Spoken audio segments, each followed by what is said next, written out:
నగరంగా తీర్చిదిద్దటంలో భాగంగా ప్రారంభించిన స్వచ్ఛ హైదరాబాద్ ప్రోగ్రాం ఏడాది పూర్తి చేసుకుంది. గవర్నర్, సీఎం, మంత్రులు, ఉన్నతాధికారులతో పాటుగా పారిశ్రామికవేత్తలు, సినీ తారలంతా తట్టా చీపురు, పలుగు, పారా పట్టి సిటీని క్లీన్ సిటీగా తీర్చిదిద్దే కార్యక్రమంలో పాల్గొన్నారు. ఇంతమంది ఎంతో చేసినా స్వచ్ఛ హైదరాబాద్ లక్ష్యం మాత్రం నెరవేరలేదు. నగరంలో స్వచ్ఛ హైదరాబాద్ కార్యక్రమం ఓ మహాయజ్ఞంలా సాగింది. గవర్నర్ నరసింహన్, సీఎం కేసీఆర్ స్వయంగా ఈ ప్రోగ్రాంలో పాల్గొనడంతో ఆరంభం అదిరిపోయింది. 400 యూనిట్లుగా గ్రేటర్ హైదరాబాద్ను విభజించి దాదాపు 37,000 మంది ఉద్యోగులు, సిబ్బందిని ఈ కార్యక్రమంలో పాల్గొనేలా చేయడం ఓ రికార్డ్. ఐఏఎస్, ఐపీఎస్, ఐఎఫ్ఎస్ అధికారులు ఈ 5 రోజుల కార్యక్రమాన్ని దగ్గరుండి పర్యవేక్షించారు. ఈ 5 రోజుల్లోనే 45,000 మెట్రిక్ టన్నుల వ్యర్థాలను తొలగించారు. రోడ్ల మీద 17,000 పాట్ హోల్స్ పూడ్చేశారు. 283 ఫుట్పాత్లు, 219 వర్షపు నీటి నాలాలను రిపేర్లు చేశారు. ఈ 5 రోజుల్లో దాదాపు 8 కోట్లు ఖర్చు చేశారు.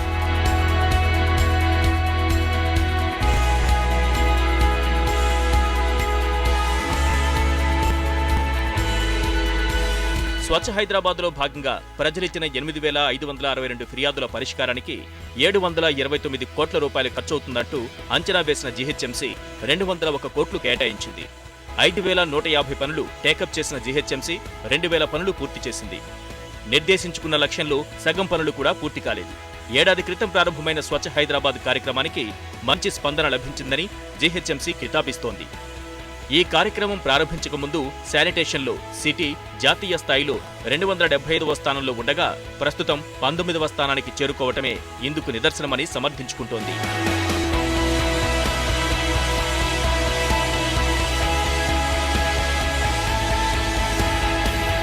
ఇక హైదరాబాద్ను విశ్వనగరంగా తీర్చిదిద్దేందుకు తెలంగాణ సర్కార్ చిత్తశుద్ధితో ప్రణాళికలు రూపొందించుకుంది. అయితే కింది స్థాయి సిబ్బంది, అధికార యంత్రాంగంలో మాత్రం అంకిత భావం లేకుండా పోవడంతో ఏడాది గడిచినా ఎక్కడ వేసిన గొంగళి అక్కడే అన్న చందంగా తయారైంది. నిజామాబాద్ జిల్లాలో ఎండలు దంచి కొడుతున్నాయి.